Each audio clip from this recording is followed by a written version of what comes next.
सबको praise the Praise the Lord, Lord. जय जय मसीह। मसीह की। प्रभु आपको बहुत बहुत आशीष करे, आज के दिन आपका बहुत अच्छी जाए।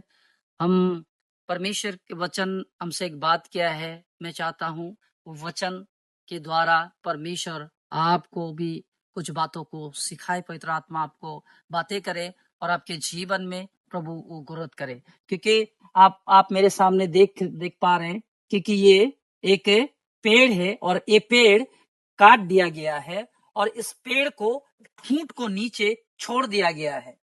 ऐसे ही परमेश्वर एक वचनों के द्वारा आयुब के पुस्तक उसका 14 आयत उसका हम पढ़ेंगे 7 पद को। तो परमेश्वर इस वचनों के द्वारा हमसे क्या बातें किया है, हम इस वचनों के द्वारा कुछ बातों को सीखेंगे। यस पास्टर राज, इस वचन को पढ़ेंगे। वृक्ष के लिए तो आशा रहती है कि चाहे वो काट डाला भी जाए तो भी फिर पनपेगा और उसमें नम्र नम्र डालियां निकलती ही रहेगी। आमीन।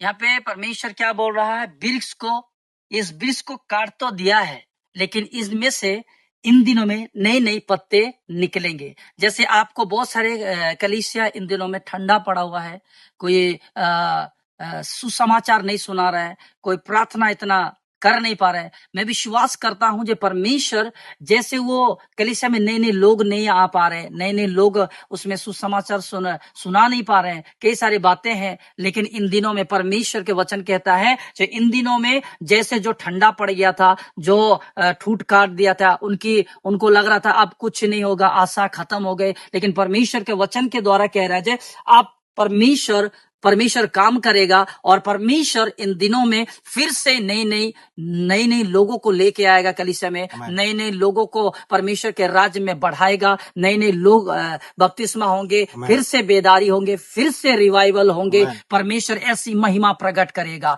इन वचनों में हम एक ही बात सिखा रहे हैं, परमेश्वर हमें जो नई कुलियां, नई पत्ते, वो कलीसिया को बहुत सारे लोगों ने तिरस्कार किया, बहुत सारी बातों को किया, लेकिन परमेश्वर इन दिनों में बोला मैं कलीसिया को फिर से जागृति करने जा रहा हूं, कलीसिया को फिर से मजबूत करने जा रहा है। एक आत्मा, एक देह और एक बपतिस्मा परमेश्वर करने जा रहा है। मैं विश्वास करता हूं इस ठूंठ को जैसे काट दिया गया और इनके नीचे जो जड़ को छोड़ दिया गया, मैं विश्वास करता हूं जड़ इन दिनों में फिर से कलीसिया के जड़ बढ़ेंगे और परमेश्वर के राज्य और परमेश्वर के किंगडम फैलता जाएगा। सुसमाचार होगी, बपतिस्मा होगा और नए लोग आएंगे, चेले तैयार होंगे। और इन दिनों में नई जो कुलिया के बारे से बता रहे, इन दिनों में कलीसिया में फिर से एक जागृति आएगी और परमेश्वर के राज्य फैलता जाएगा। मैं विश्वास करता हूं परमेश्वर जो आपसे बातें किया है, प्रभु आपको बहुत बहुत आशीष करे और प्रभु आपको आशीष करे। बाद बाकी सबको जय मसीह, प्रेज द लॉर्ड।